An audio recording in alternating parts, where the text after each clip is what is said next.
Amados, buenas noches. Buenas noches a todas las personas que desde ya están conectados con nosotros y a quienes nos escucharán en diferido. Estas son las buenas noticias del reino, noticias de gozo y paz en Cristo Jesús, Señor nuestro.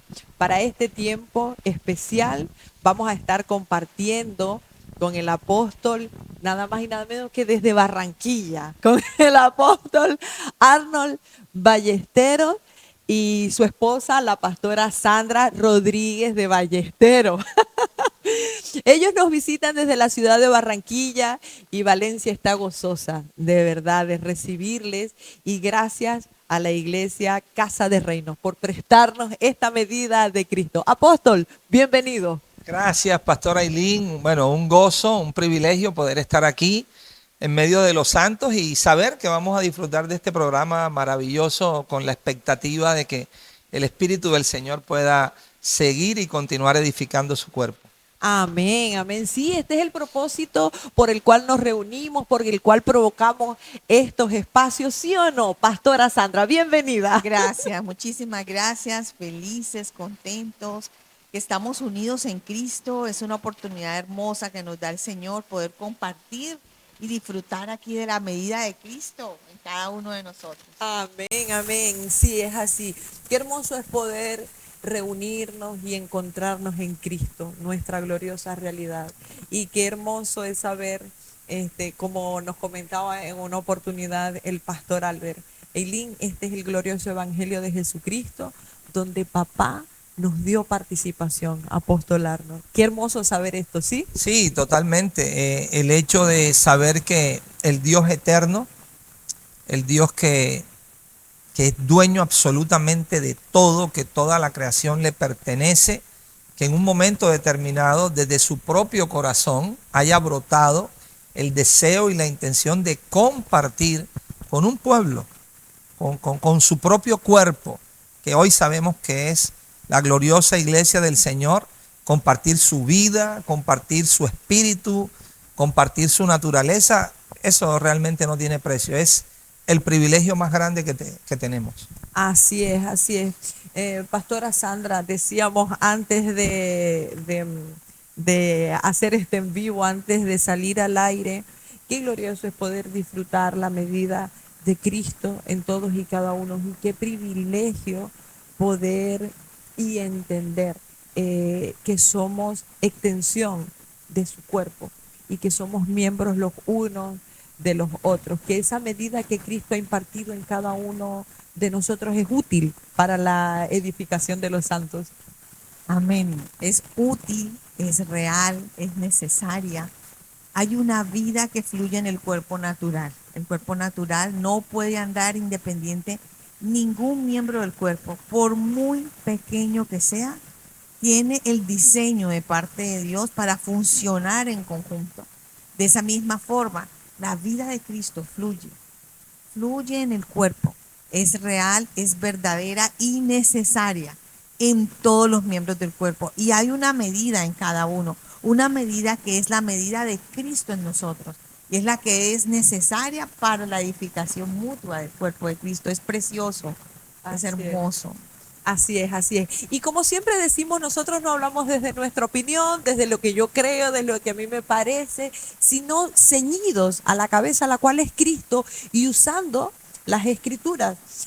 Vamos a entender y el propósito, perdón, el tema que vamos a desarrollar en este hermoso espacio es Cristo, la realidad del propósito. Porque vamos a desarrollar y hemos puesto si se puede decir, este título para dar inicio y desarrollar este hermoso tema.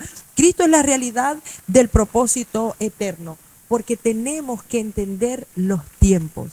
Apóstol, en una oportunidad, una sobrina me decía, tía, estuve viendo que estabas compartiendo la palabra. ¿Cómo empezaste en Génesis? Yo tenía años que no escuchaba Génesis, pero qué bonito, me dice ella, es poder retomar ese libro que a veces creemos que, bueno, ya entendimos que en el día uno Dios creó una cosa, que separó el agua y hizo la expansión de los cielos y todo estableció, y en eso estableció un orden, si se quiere, ¿no? Porque para entender nosotros Cristo, la realidad del propósito, tenemos que entender lo que tú decías, apóstol, de la realidad del propósito eterno trazado. Y vamos a poner como, para dar inicio, no como fundamento, porque el fundamento es Cristo, pero vamos a darle inicio a este tema, citando Génesis 2. Génesis 2:2 dice, y acabó Dios en el día séptimo la obra que hizo. No que va a hacer, ¿no? Sino la obra que hizo. Y reposó el día séptimo de toda la obra que hizo. Y bendijo Dios al día séptimo y lo santificó, porque en él reposó de toda la obra que había hecho en la creación. Qué hermoso entender que no es como que él va a hacer, sino como una verdad establecida, la hizo, reposó, como una realidad ya hecha, ¿sí o no? Pero es tremendo porque hasta aquí no vemos al hombre todavía entrar en escena. Apóstol. Claro. Sí, es realmente maravilloso estos pasajes, versos que acabas de leer, realmente describen parte de la naturaleza de nuestro Dios. Nuestro Dios es un Dios que ha planeado, que ha diseñado, de hecho Él es el arquitecto y Él es el constructor de su propósito, de su iglesia, ¿okay? Y entonces Dios todo lo ha trazado en Él, todo lo diseñó en Él. Por tanto, en Él, como dijo el escritor de Eclesiastés, por el Espíritu, aquello que fue, ya es. Lo que ha de ser, fue ya, y Dios restaura lo que pasó. Ahora, luego, Dios le ha placido tomar toda esa realidad espiritual y empezarla, ¿ok?, a mostrarla, a describirla, a manifestarla en el ámbito natural. Sí, es necesario entender nosotros tiempo y eternidad, porque no podríamos nosotros entender la realidad en el cronos o en este tiempo natural si no se nos hubiese dado la mente de Cristo para poder entender lo que usted decía, el propósito eterno que Dios se propuso en sí y, como decías, manifestar, evidenciar por naturaleza ese orden y ese diseño, Pastora Sandra. Sí, ese propósito eterno que fue el deseo, el diseño de Dios desde el inicio. Y saber que en la realidad de la eternidad hay una obra que ha sido consumada. Y cómo desde el principio el diseño de Dios empieza a mostrar esa obra redentora, ¿no? La obra redentora mostrando a Cristo una y otra vez, cómo iba a ser la manera en que esa obra se iba a llevar a cabo en su iglesia, porque es la iglesia del Señor, el sueño de Dios, la mujer con la que Dios soñó, que es la iglesia que iba a ser llena de la gloria del Hijo, la gloria contemplada, la gloria adorada desde la eternidad, el placer del Padre, el deseo del Padre, es que podamos conocer esa gloria de Dios, que se manifieste, que se incremente en nuestras vidas, que no sea algo externo, sino que sea una obra real en cada corazón. Es muy hermoso ver que hay una obra que se está realizando en cada uno de nosotros, en la medida que Cristo se incrementa, en la medida que el Hijo de Dios es formado en nuestro corazón. Y no es algo externo, es algo real. Ya no se trata de religión, sino se trata de una vida, el diseño de Dios que es Cristo. Amén, así es. Apóstol, en el texto que acabamos de leer, en Génesis 2, dice, acabó la obra y reposó. Creo que son palabras claves para que nosotros como iglesia podamos participar con ese llamamiento celestial de lo que Cristo hizo. Y es como lo acaba de decir la pastora Sandra, no haciendo de forma exterior, sino participando en la edificación, pero desde el descanso. Ahora, una pregunta, apóstol. Cuando tú llegas a Génesis 2 y bendijo Dios al día séptimo y la obra y tal, luego tú pasas y dice, y formó, el 2:4 dice, estos son los orígenes de los cielos y de la tierra cuando fueron creados el día que Jehová hizo los cielos y toda planta en el 5, antes que fuesen la tierra y toda hierba, antes que naciese, porque Jehová Dios aún no había hecho llover sobre la tierra, ni había hombre para que labrase la tierra. Pero en Génesis 1:26 nos había dicho que lo había hecho. ¿Cómo es esto? Súmanos, como dijiste, a ese diseño divino. ¿Cómo establecemos nosotros esto de manera que podamos entender el propósito eterno y la participación de nosotros en esta temporalidad? Claro. Bueno, es importante, creo que, y a eso apunta el Espíritu, identificar que Génesis es el libro de los principios. ¿Okay? Por eso se llama Génesis, es el libro de los orígenes. Y Génesis 1 y Génesis 2 no podemos verlo como dos capítulos aislados o separados. Realmente son dos capítulos que están íntimamente unidos. Génesis 2 es la descripción de lo que en Génesis 1 se ha establecido. Amén. ¿Okay? Dios lo declaró, Dios lo habló, ¿okay? Dentro de esa realidad espiritual, en Génesis 1 y luego en Génesis 2 empieza a ver todos los detalles, todas las descripciones. Dios te dice, así de esta manera fue como las cosas se fueron dando. Todo lo que declaré y establecí en Génesis 1, en Génesis 2 se nos muestra cómo eso empieza a tomar realmente evidencia en el plano natural.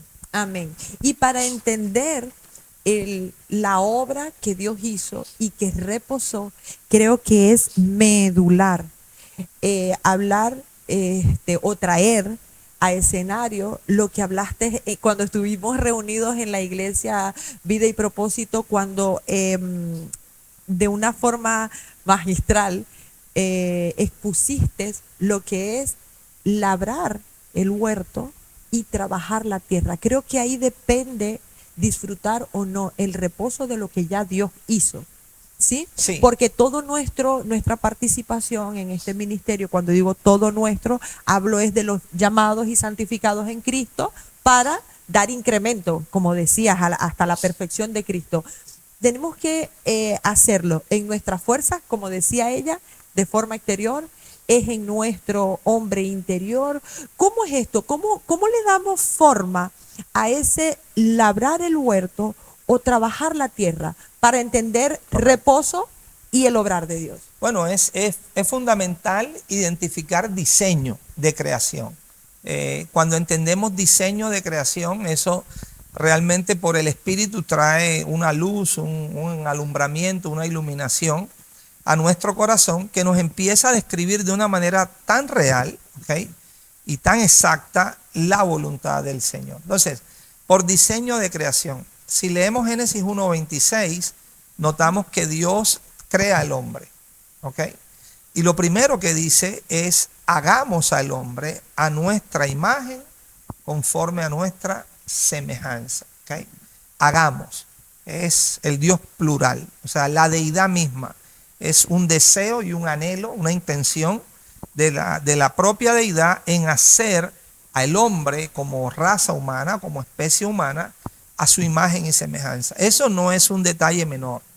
Eso es un detalle inmenso, muy grande, porque ya nos está diciendo, Dios quiere un representante suyo en la faz de la tierra. De hecho, la palabra imagen del hebreo, que es teselen, la idea es representante o figura representativa, pero no simplemente como algo hueco o externo. No, yo quiero un ser en la tierra que tenga de mí, que tenga de mi esencia, que tenga de mi sustancia, para que Él pueda ser mi representante en la faz de la tierra. Si Él está en la tierra, yo estoy en la tierra. Si Él habla, yo hablo. Si Él está operando, yo estoy operando. Entonces, por diseño de creación, el hombre, tanto varón como hembra, fueron creados así, para ser imagen y semejanza de Dios. Luego Dios les entrega un señorío. Ejerzan dominio. ¿Sobre qué? Sobre todo lo creado. Por eso el hombre, en ese punto, es la corona de la creación de Dios. Pero sigue siendo, ¿qué? Creado, sigue siendo una criatura que depende de su creador. Y luego Dios le da una palabra, ¿ok? Y en esa palabra dice que Dios los bendijo y les dijo que fructificaran, que multiplicaran, que llenaran la tierra completa, ¿ok? Que la hincharan, como dice el original, y que pudiesen sojuzgar. O sea, administrar todos esos vastos recursos que Dios le estaba dando al hombre, pero bajo la guía y dirección de su creador, ¿ok? Para que el ejercicio del señorío del dominio pudiese ser real. Ahora, llegando al punto, pastora, de eso que comentas de labrar el huerto versus labrar la tierra, tenemos que seguir, y cuando seguimos nos damos cuenta que en el verso 7 del capítulo 2, Dios ahora hace al hombre, ¿okay? Y lo hace del polvo de la tierra y sopla en ese hombre aliento de vida, pero es el aliento de Dios. Y ese aliento de Dios hace al hombre un ser viviente. Ahora, lo maravilloso es que cuando seguimos leyendo, dice en el verso 8 algo que es clave, que es fundamental. Que a ese hombre, ¿okay?, que Dios había hecho, Dios plantó un huerto en Edén y puso allí al hombre. Eso es supremamente importante, porque eso nos dice, el hombre ha sido creado por Dios, pero ha sido creado para vivir en un ámbito, para vivir en una realidad. Y esa realidad, nada más y nada menos, que la ha producido Dios mismo. O sea, Dios ha producido ese ámbito.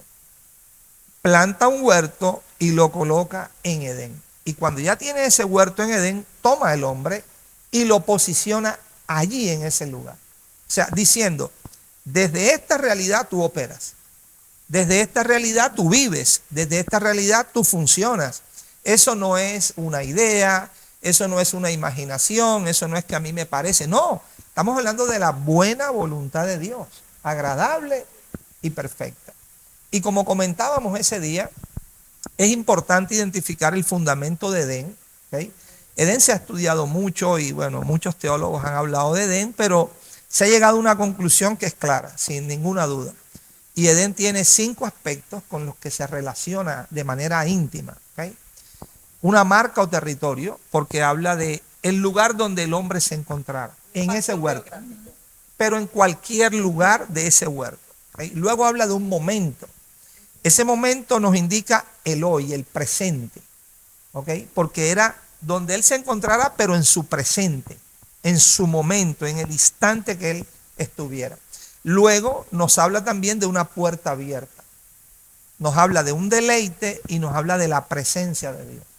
Esos son los 5 aspectos que gobiernan Edén. Entonces, eso es muy, muy importante, porque lo que eso nos dice es que el deseo de Dios, el mensaje de Dios, la voluntad que Dios le está revelando al hombre es: Adán con su mujer, donde quiera que ustedes estén, en este ámbito, aquí, en su momento presente, mi presencia es la puerta abierta para el deleite y el placer de ustedes.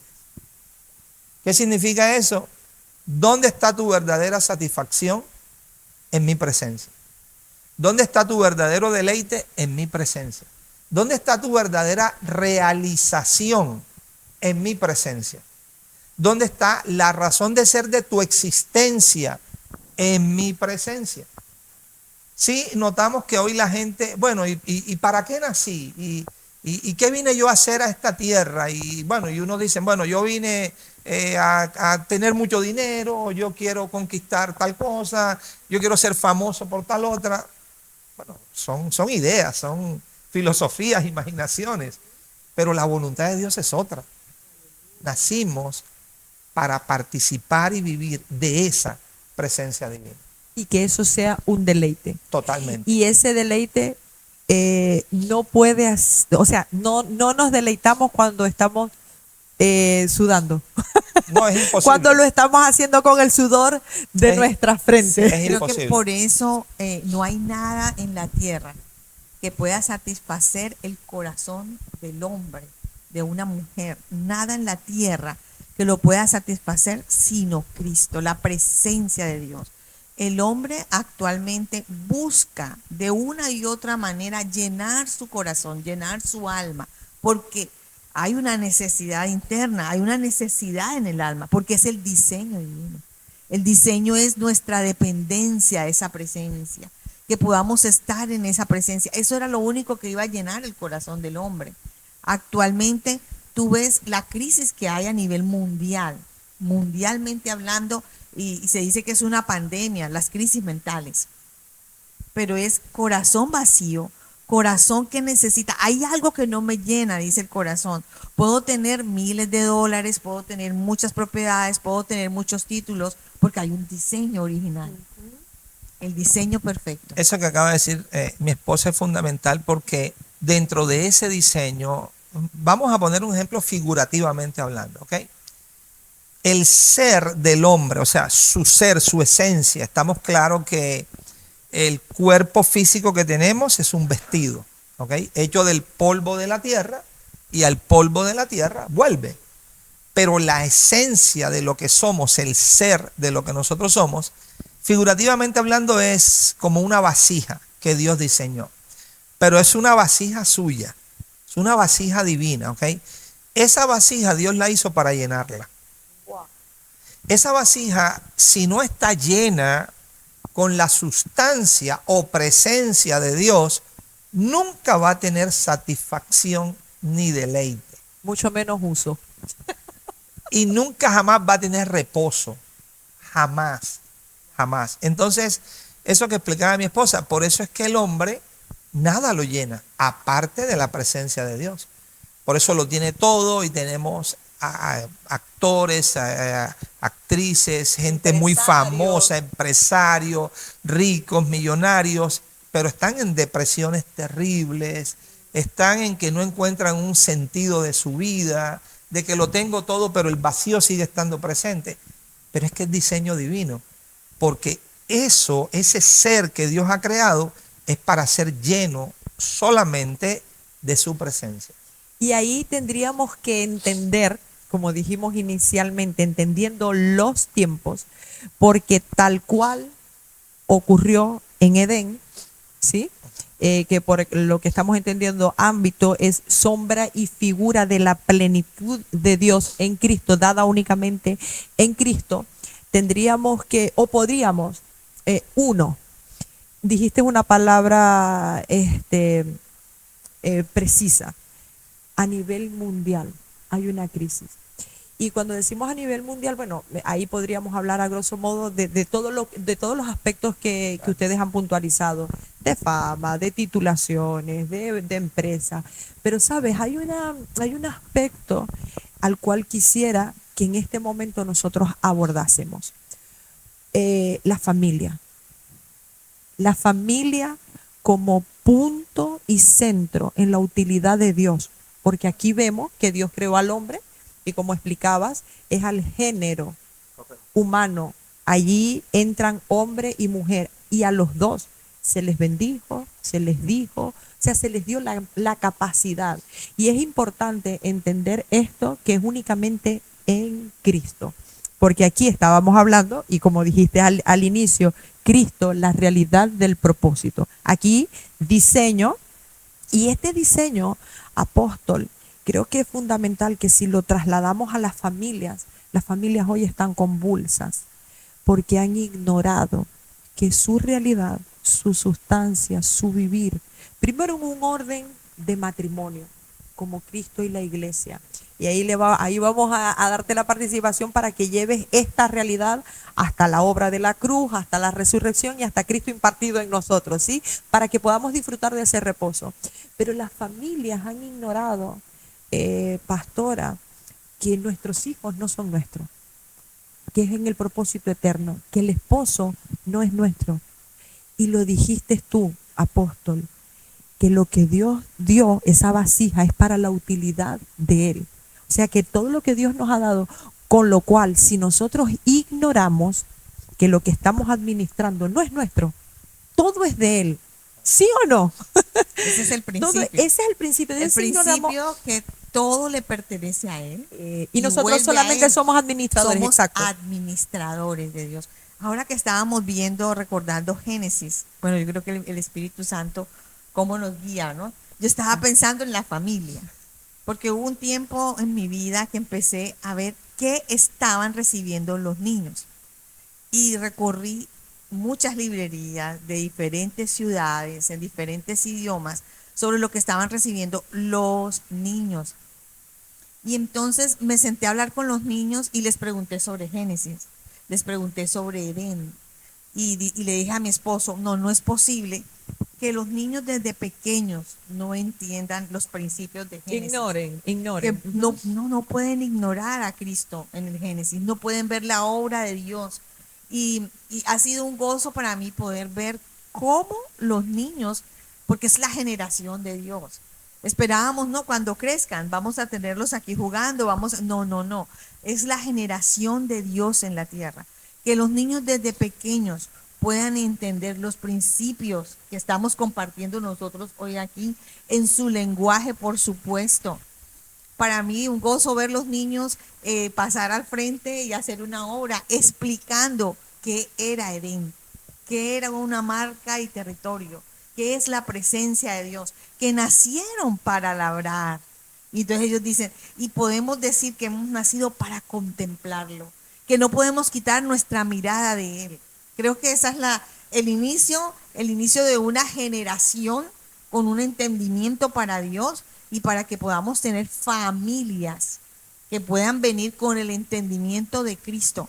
No somos nuestros, no nos pertenecemos ni nosotros mismos, le pertenecemos a Él. Y los niños entienden también que son de Dios, que son una generación de Dios y para Dios, que son instrumentos de Dios en la tierra, son instrumentos. Y creo que es muy importante, desde los más pequeñitos hasta los más grandes, los jóvenes, hombres, mujeres, la iglesia de Dios, totalmente. Así es. Amada iglesia, usted que nos está escuchando, amada iglesia, usted que está conectado en el Espíritu, porque esto solo es una herramienta, usted está conectado a nosotros en el Espíritu porque somos miembros los unos de los otros. Quiero hablar en este momento al papá, a la mamá, a la abuela. Antes de salir nosotros a buscar lo que ya se nos ha concedido, porque titulaciones, reconocimientos, empresas, todas esas cosas ya se nos ha concedido. Pero a lo que quiero llegar es cuidemos lo que el Señor nos ha dado. Labremos el huerto en deleite, porque labrar el huerto, como lo explicaba el Señor, lo decía el Señor por boca, indiscutiblemente por boca del apóstol, guardar el huerto, guardar lo que se nos confió, únicamente se puede obtener en ese incremento del conocimiento de que es una realidad eterna, para que después, porque si nosotros edificamos a nuestros niños, no infantilizamos al Espíritu, siempre lo decimos, el mismo Espíritu que levantó a Cristo de entre los muertos es el mismo Espíritu que se le ha dado a tus hijos. Es el mismo Espíritu. Ejemplo nos dio la palabra, nos da la palabra cuando Juan y el Señor Jesucristo aún están en el vientre y saltan. ¿Cuánto más vamos a ignorar nosotros que el Espíritu le ha sido dado a un niño de 1 año, de 2 años? Tal vez ellos no pueden responder en el lenguaje como nosotros, pero en el Espíritu ellos han sido perfeccionados y nuestro labrar el huerto, y ahí te tomo la palabra, pastora, labrar el huerto es afirmar esta gloriosa realidad en ellos, de manera que cuando nuestros hijos se vayan, porque se van a ir en un momento de nosotros, no vayan a labrar la tierra, a querer buscar en sus obras. ¿Y por qué lo hacemos en enfoque a la familia? Porque si primero no administramos nuestra casa, nuestra familia, ¿qué hacemos nosotros en la iglesia, en la vida de otras personas?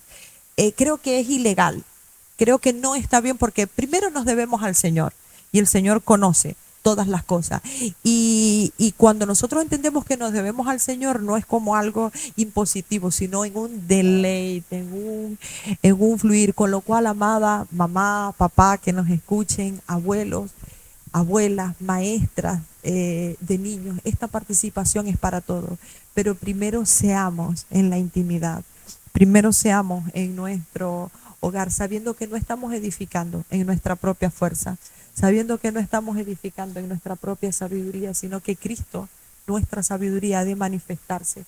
Con lo cual no callemos, no callemos y no dejemos que otros formen y eduquen a nuestros hijos, porque hay mucha ideología ahorita, doctora, y hablabas de esa, tú que eres médico, pastora, perdón, tú que eres médico, hablabas de esa ansiedad, de esa depresión, perdón, que se está viviendo en el mundo, y eso es solamente por ignorar, porque lo que ignoramos no lo disfrutamos.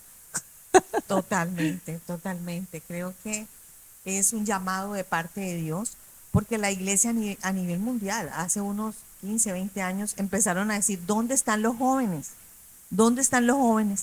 Los jóvenes no se congregaban o no se estaban congregando. Los jóvenes llegaban a la adolescencia, dejaban de ir a congregarse, entraban a estudiar o a trabajar y no volvían a congregarse. Entonces, no es que no, bueno, de pronto lo que se había hecho era leer historias bíblicas, ¿sí? David y Goliat como una historia bíblica, el arca de Noé solo como una historia bíblica, pero cuando tú le enseñas al niño, sí, el arca de Noé es un tipo y sombra de Cristo. Wow. Él es el arca de nuestra salvación.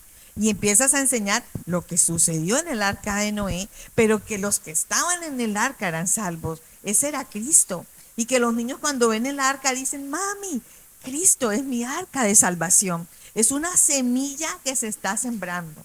Y una semilla que de parte de Dios tiene garantía de vida, porque es de la vida eterna, que se fructifica, que se incrementa. Enseñar a los niños la circuncisión como un cuerpo partido y sangre derramada, pero como que ahí no puede entrar nada carnal, nada de pecado. Y ellos empiezan a ver, oh, ya entiendo. ¿Y quién es Canaán? Canaán es Cristo, la tierra que fluye leche y miel, la tierra que tiene la provisión para cada uno de nosotros, y que nuestros hijos puedan contemplarlo desde pequeños, irles sembrando esa semilla. Creo que es un regalo de Dios que podamos hacerlo, y también agradecer al mismo Espíritu de Dios, al Espíritu Santo que nos ha enseñado y nos dice, no, este Espíritu de ellos recibe igual que ustedes, como decías tú, pastora. Total, total.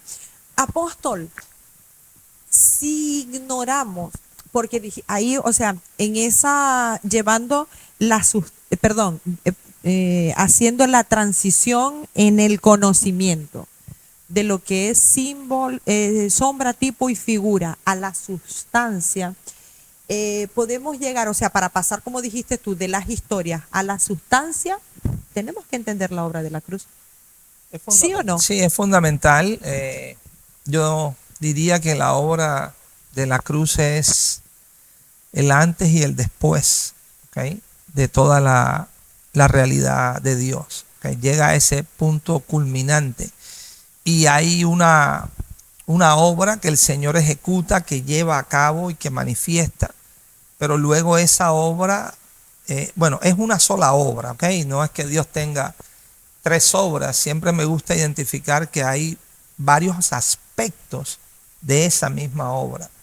Cuando hablamos de la obra de la cruz, podríamos identificar un aspecto que implica lo que Dios hizo por nosotros.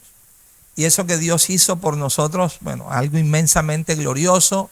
El Hijo ya estaba establecido por el Padre, predestinado por el Padre, desde antes de la fundación del mundo. De hecho, dice que el Cordero fue inmolado antes de la fundación del mundo, pero que hubo un tiempo de manifestación, y cuando se hubo cumplido el tiempo, dice, Dios envió a su Hijo, nacido de mujer y nacido bajo la ley. Entonces el Hijo vino, se encarnó, ¿okay? Se tabernaculizó el Hijo, y en carne y en sangre Él viene y carga. El Señor, el Padre, cargó en Él todo el pecado del mundo. Y Él va, lo lleva a la cruz, y el Hijo es muerto, es inmolado, es crucificado. Perdón. ¿Cierto? Porque lo que cargó en él fue que Adán deja de labrar el huerto, ¿sí? Desobedece, por eso es importante obediencia, desobedece y ahora tiene que labrar la tierra. Y ahí no le produjo más Sí, que no. espinos y cardo, cansancio y hasta que viniera Cristo. Claro, podríamos decir, y eso es un detalle supremamente importante, pastora, porque ahorita podemos desarrollar un poquito esa obra de la cruz que él hizo en su cuerpo de carne, ¿ok? Es fundamental para abrir nuevamente al hombre esa oportunidad de reconciliación con el Padre, porque claro, hasta ahora lo que habíamos visto es la maravilla de que el hombre fue creado y fue puesto Correcto. en Edén, en el huerto del Edén. ¿Para qué? Bueno, lábralo y guárdalo, pero no aplicaba a un trabajo o esfuerzo físico, sino que ese labrar tenía que ver con todo ese propósito eterno y con lo que implica el significado real de labrar. Adora, sé un culto vivo, hablaba de rendición, ¿ok? El verdadero trabajo del hombre realmente era adorar a su Señor. Y siempre me gusta aclarar aquí que adorar es algo que trasciende cantar. Tú sabes que nosotros dentro del cristianismo, bueno, donde nacimos y llevamos, siempre que hablamos de adorar es como canciones lentas para el Señor. Bueno, adorar realmente es la rendición plena del corazón para con Cristo. Esa es la verdadera adoración.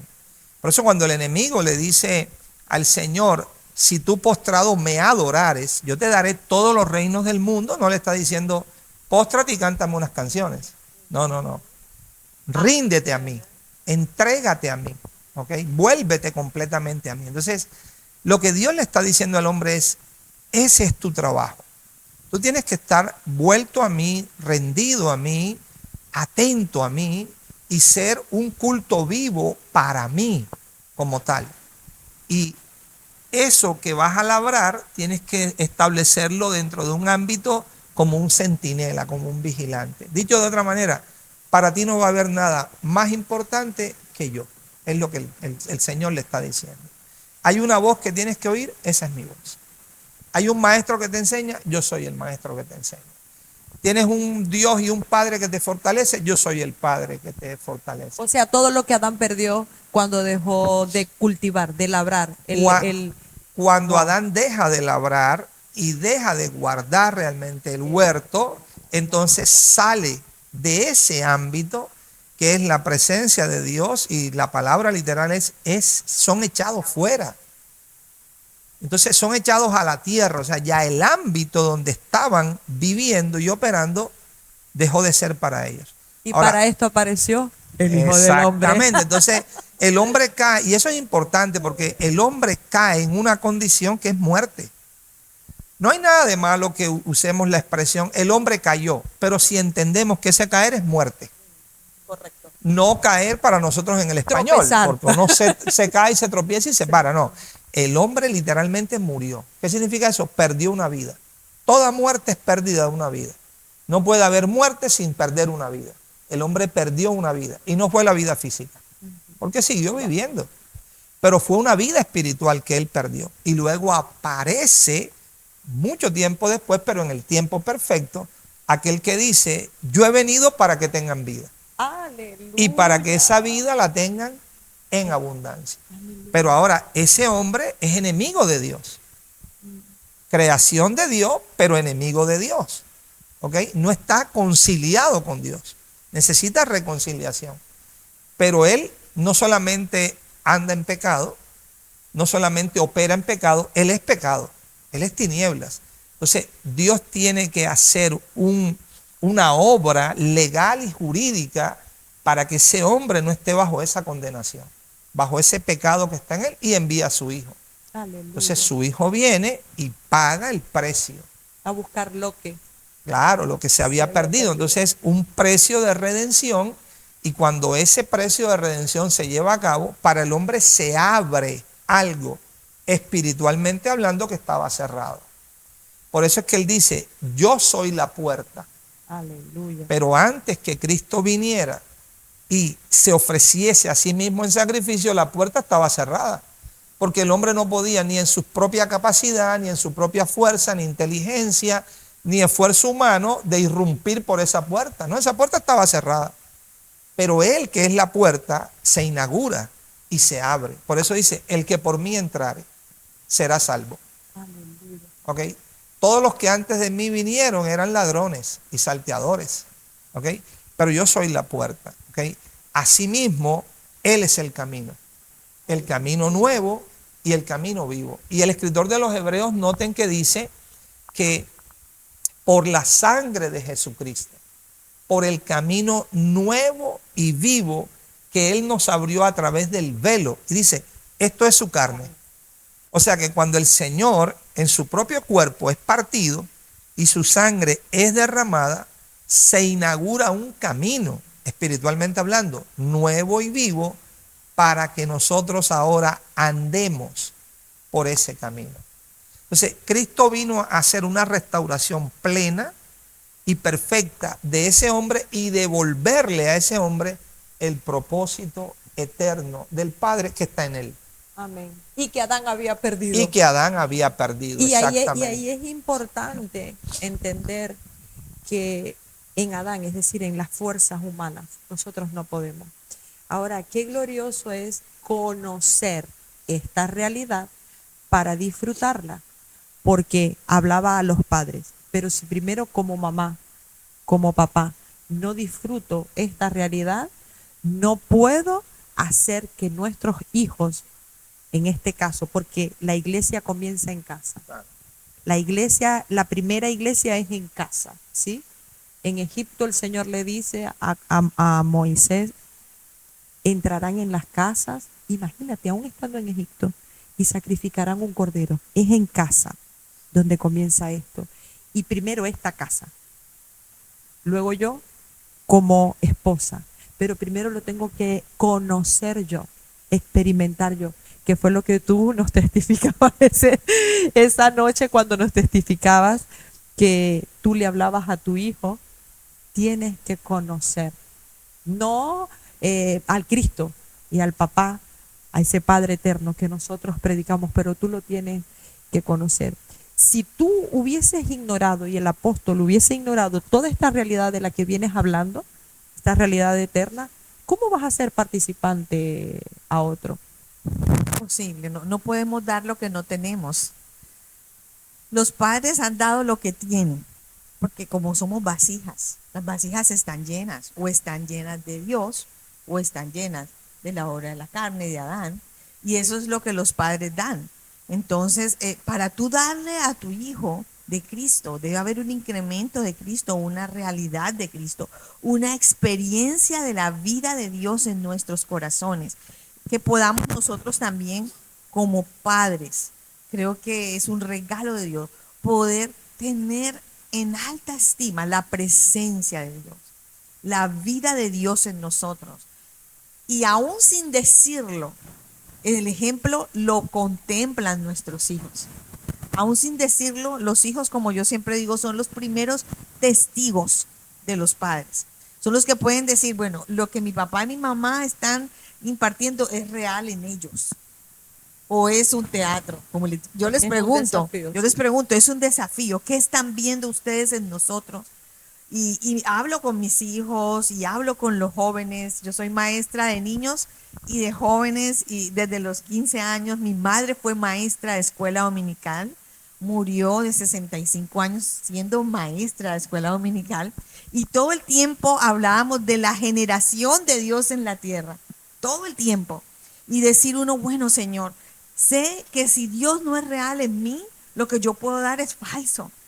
Saber que si yo te estoy diciendo, hijo, yo he visto a Dios en mi vida, puedes testificar de esa realidad que tú has visto y has contemplado. Y quieres que ellos beban de esa agua, que ellos tomen de esa agua, que ellos puedan disfrutar esa realidad del Hijo de Dios. Es maravilloso que podamos tener esa conciencia como iglesia de las familias, como acabas de mencionar, pastora. Sí, es vital, porque creo que si nosotros no lo experimentamos en nuestra intimidad primero, como individuo, ¿sí? Como miembro del cuerpo, no podemos hacer participantes a otros. Eso es lo uno. Si no lo disfrutamos, ¿cómo vamos a invitar a alguien a que disfrute qué?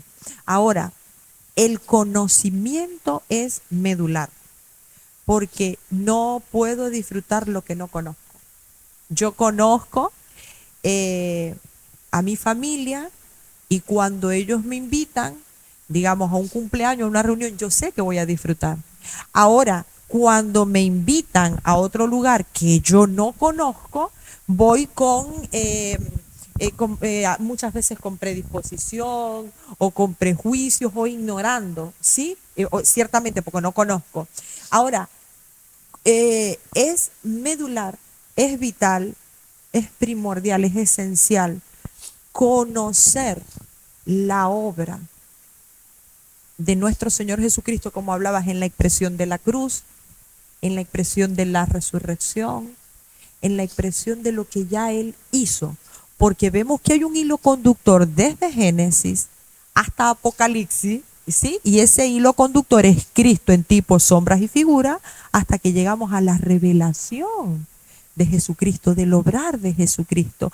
Y si nosotros ignoramos esto como papá, como mamá, como pastor, imagínate tú, como hijo, si no nos sabemos, si no nos sabemos hijos, porque antes de cualquier función hay una realidad que es eterna, y es que somos hijos. Entonces, viste que todo lo encierra en la familia, ¿sí? Entonces, si yo desconozco la obra perfecta del Señor Jesucristo en las distintas expresiones, me gustó aprender eso en la expresión de la obra de la cruz, en la expresión de la resurrección, en la expresión de la ascensión, de la impartición del Espíritu. No voy a disfrutar esto que dice en Hebreos 4, permíteme, apóstol, y el escritor dice, porque también a nosotros se nos ha anunciado la buena nueva, la cual es Cristo, como a ellos, como a otras personas. Pero a esas personas no les aprovechó el oír la palabra. Fíjate que todo esto es disposición en el oír, una implicación en me quito todo argumento, todo pensar, todas mis fuerzas, todo. Adán, muere Adán, el bien y el mal. Y dice, a ellos no les fue de provecho porque el oír no iba acompañado de fe. ¿Sí? Estoy leyendo Hebreos 4:2. Dice, pero los que hemos creído, ¿sí? Entramos en el reposo. ¿Qué produce? O la pregunta en sí es, ¿a qué reposo hacía referencia? Allá, Génesis 2, lo que leímos, o a la obra de Cristo cuando Él vino a buscar lo que se había perdido. Apóstol. Sí, lo de Génesis 1 y 2 es una sombra, es una figura, ¿cierto?, del verdadero reposo. Ahora es interesante cómo el Señor, a través de los tiempos, de los siglos y las edades, habló acerca de ese reposo, testificó acerca de ese reposo. Por eso las Escrituras dan testimonio de él. Pero siempre, siempre la base del reposo ha sido la misma. ¿Ok? En el principio, donde Adán y su mujer iban a experimentar el verdadero reposo en la presencia del Señor. Y ese reposo, ¿en qué estaba basado? En que su creador y padre les hablaba, ellos recibían lo que oían, amaban esa palabra, la guardaban en su corazón y ahí se basaba el reposo del Señor. Ahora, miremos todas estas, bueno, algunas palabras proféticas, por ejemplo, Isaías. Isaías, hay una palabra profética en Isaías 55 que habla también, ¿ok?, de este reposo. Por ejemplo, en el capítulo 55 de Isaías, dice verso 1, a todos los sedientos. ¿Okay? Venid a las aguas y los que no tienen dinero, venid, comprad y comed. Venid, comprad sin dinero y sin precio vino y leche. Ahora es bien interesante esto, porque dice a todos los sedientos. Realmente hay una sed en todas las personas y hay un hambre en todas las personas. ¿Okay? El Señor lo ha puesto. El Señor profetizó y dijo, en los postreros días yo enviaré a la tierra un hambre que no será de pan y una sed que no será de agua, sino un hambre y sed de que oigan mi palabra. ¿Ok? Entonces, el deseo del Padre es que todos puedan prestar oído, ¿ok? Un oído que solo Él puede abrir. Sí, no ¿ok? es la oreja, no es la oreja. No es la oreja, que solo Él puede abrir y que la gente pueda prestar atención a eso, a menos que el ser humano rechace tal cosa. Pero luego en el 2 dice, ¿por qué gastáis el dinero en lo que no es pan y vuestro trabajo en lo que no sacia? Oídme atentamente y comed del bien y se deleitará vuestra alma con grosura. ¿De qué nos está hablando? Un deleite del alma, del ser interior del hombre. ¿Dónde? ¿Cuál es el principio gobernante? Oídme atentamente. O sea, si no oímos a Dios, no puede haber verdaderamente un ingreso al reposo. Porque participar del reposo de Dios es participar de aquel que es el reposo. El reposo no es algo, el reposo es Cristo. Entonces, si yo participo de Cristo, voy a participar de lo que Cristo es. Por eso, en Juan 7 encontramos este paralelismo. Miren el paralelismo que encontramos aquí en Juan 7. Dice que en el último y gran día de la fiesta, el Señor se puso en pie y dijo lo siguiente, ¿ok? Juan capítulo 7, verso 37. En el último y gran día de la fiesta, Jesús se puso en pie y alzó la voz diciendo, si alguno tiene sed, a todos los sedientos, ¿ves? El profeta, a todos los sedientos. Si alguno tiene sed, venga a mí y beba. Y no es inocente ¿Okay? que cuando el hombre descuide esa plenitud, dice, te va a producir sudor. El sudor produce sed. Totalmente. Sí, no, claro, te va a producir sudor en la frente, y el que está sudado está cansado. Es porque ha perdido, como dijiste tú, ese deleite, esa plenitud, esa realidad, esa desconexión con la fuente de agua viva. Claro. El que cree en mí, como dice la Escritura, de su interior correrán ríos de agua viva. Entonces, el verdadero reposo toma su origen o su fundamento en la obra de Cristo en el interior. Recuerdan hace unos minutos que comentaba que la obra del Señor, la obra de Cristo es una sola, no son dos ni tres, pero que tiene varios aspectos. Y eso es importante porque hay un aspecto que es el aspecto de lo que Cristo hizo por nosotros, ¿ok? Y lo hizo en su cuerpo de carne, hace 2000 años. Esa obra perfecta, completa, terminada y consumada. No se le puede añadir absolutamente nada. En primer paso. En segundo lugar, el hombre no tuvo arte ni parte en eso. Fue una obra perfecta de Dios. El Señor a nadie le consultó, ni a nadie le pidió permiso para decir, voy a enviar a mi hijo, voy a traer redención a los hombres. No. Eso lo hizo Él. Pero a través de ese aspecto de esa obra, lo que Él hizo por nosotros, eso le dio el derecho legal a lo que Él hace hoy en nosotros. Aleluya. Ese es el otro aspecto de la obra de Cristo, lo que Él hace ahora en mí. Y ese hacer de Cristo en mí es lo que opera la transformación a mi propia imagen. Aleluya. Y eso es lo que me va a llevar de dejar de labrar la tierra, en términos espirituales, a labrar o a trabajar o a operar en la presencia de Dios, en el diseño de Dios. Si no es así, entonces yo puedo estar lleno de creencias, pero seguir operando en mí mismo, operando en mi propia fuerza. Como tenemos muchos creyentes hoy. Hoy hay muchos creyentes que operan en su propia fuerza, en su capacidad, en el esfuerzo humano. Le voy a doblar a Dios el brazo para que Dios haga lo que yo quiero que él. Pero Dios no opera así, porque Dios no opera en esa naturaleza. Ejemplo, volviendo al tema de la familia. Voy a ayunar para que mi hijo sea salvo. Familias cristianas. Estoy hablando el enfoque cristiano, ¿sí? Pero aquí, hablando de lo que tú dijiste, la obra perfecta, consumada por nosotros y que ahora se nos tiene que revelar para que opere en En nosotros. Por ejemplo, el escritor de Hebreo, en lo que leíamos, él dice, ellos no les aprovechó la buena nueva, o sea, eso, la obra perfecta de Cristo, por no escuchar la palabra, porque él opera es por la palabra, por no ir acompañada de fe en los que la oyeran. Pero en los que hemos creído, ¿en qué hemos creído? En esa obra perfecta por nosotros y que ahora está trabajando en nosotros. Dice, pero los que hemos creído entramos en el reposo. Dice, de la manera que dijo en otro tiempo, por tanto juré en mi ira, no entrarán en mi reposo, aunque las obras suyas ya estaban acabadas desde la fundación del mundo. Hebreos 4:3. A ver, ese no entrarán en mi reposo es, y te digo, y abro la pregunta, ¿por qué? Porque la gente cree que el reposo es un lugar, ignorando que el reposo es alguien. Yo soy.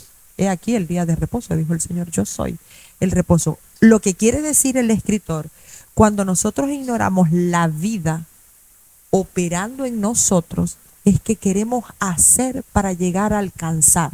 Como aquella madre que dice, ignorando que su hijo ha sido llamado a participar de esta gloriosa realidad y que es más fácil dejar las historias y hablarles de la sustancia, ¿sí o no? Sí, es más fácil dejar la historia, ¿sí? El arca, tú eres tú eres David, vas a vencer un Goliat, ignorando que esas sombras, tipos y figuras señalaban, testificaban, dijiste, de Cristo. O sea, quiero decir, si el que ignora esa realidad es como un esclavo de las obras.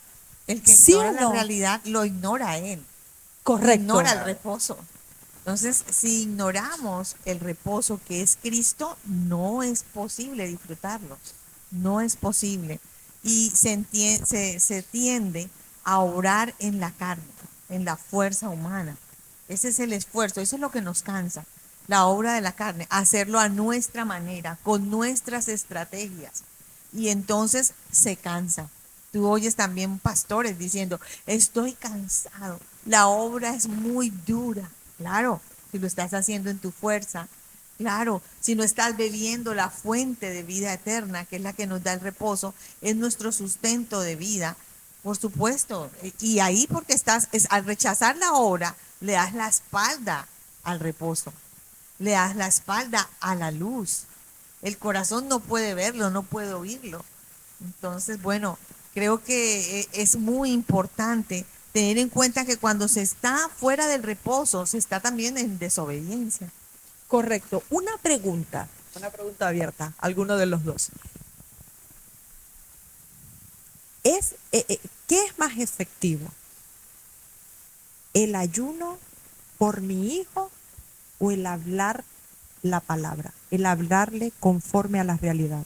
¿Qué es más efectivo? Es una pregunta desde la ignorancia, no desde la presunción, no atacando el ayuno, los ejercicios que nosotros hacemos en la fe, en la fe no, en la espiritualidad, no sé qué término usar.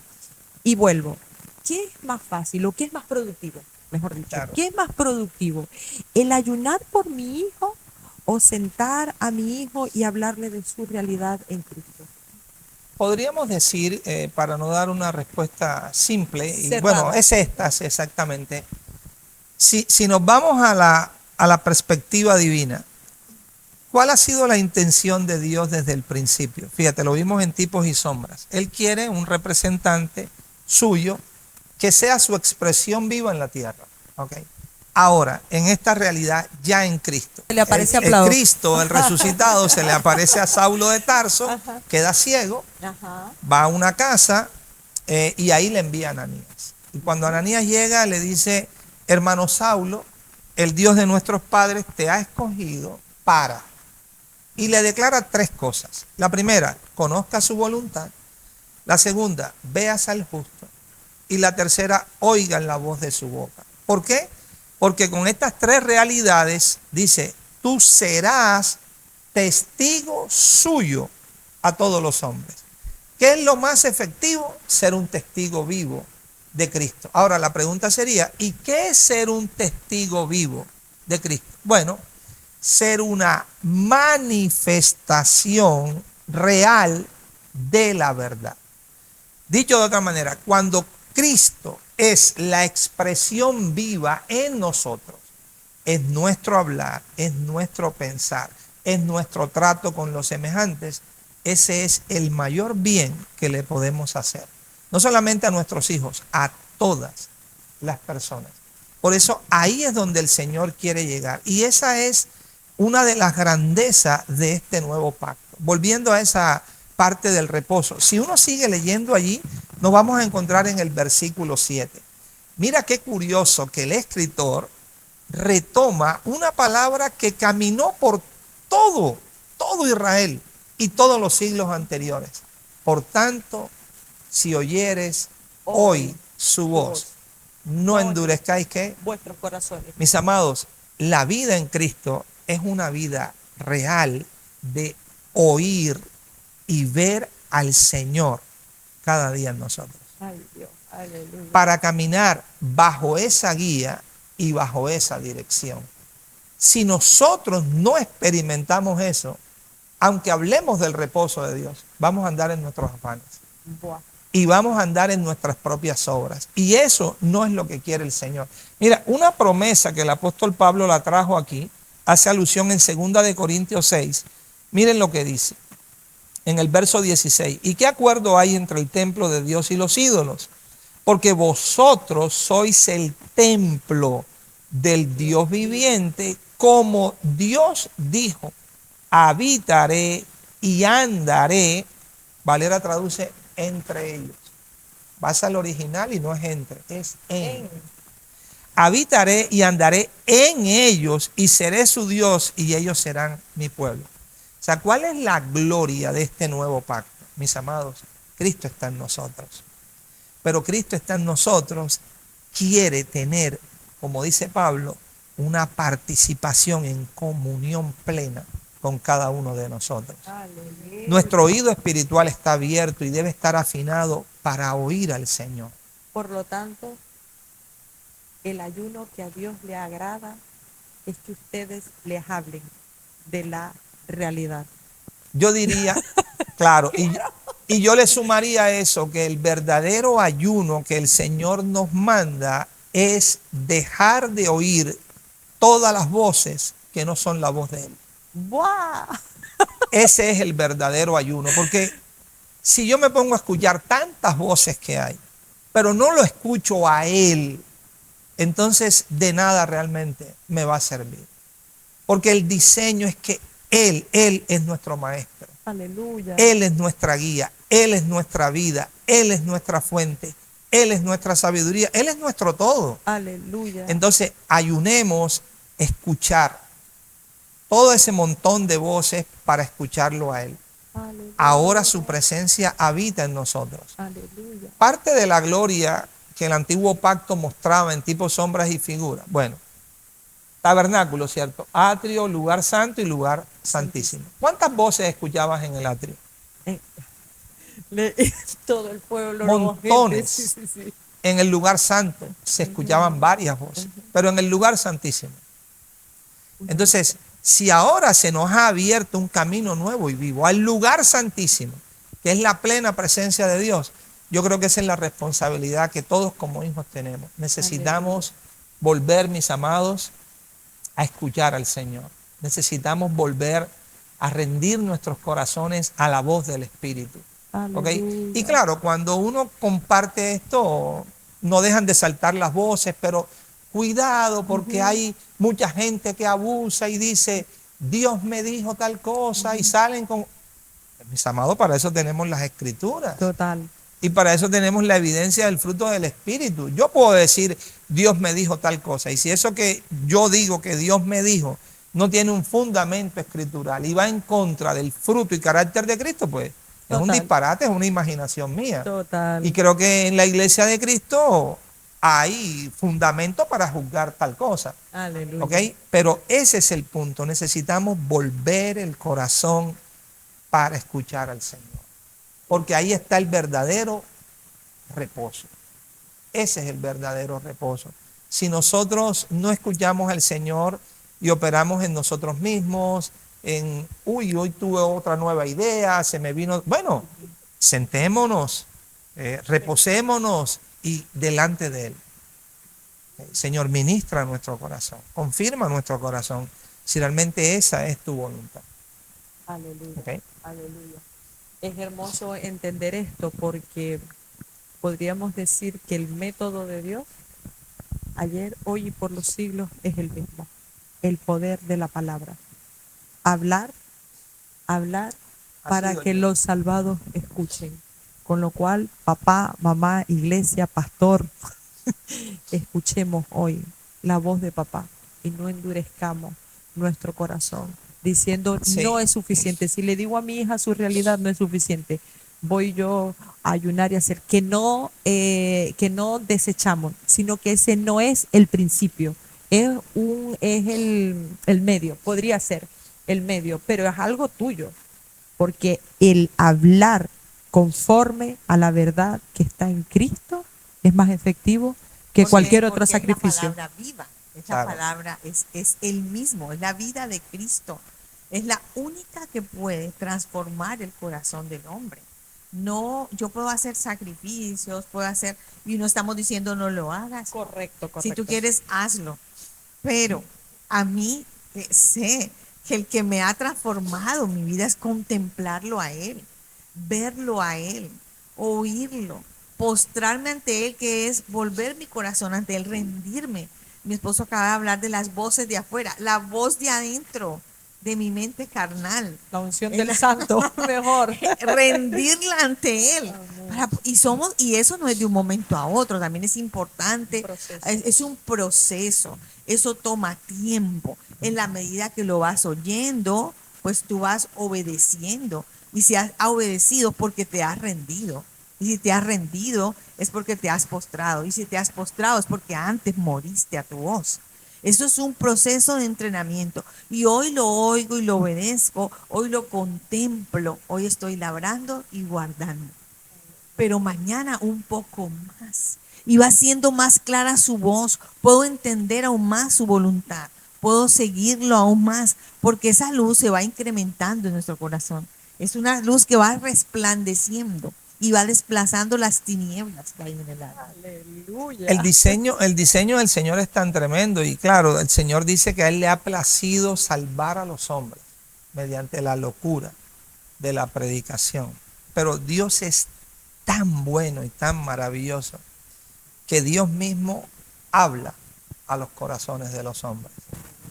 Además de esa voz que Él ha puesto en miles y miles y miles de miembros de su cuerpo que le hablan al ser humano.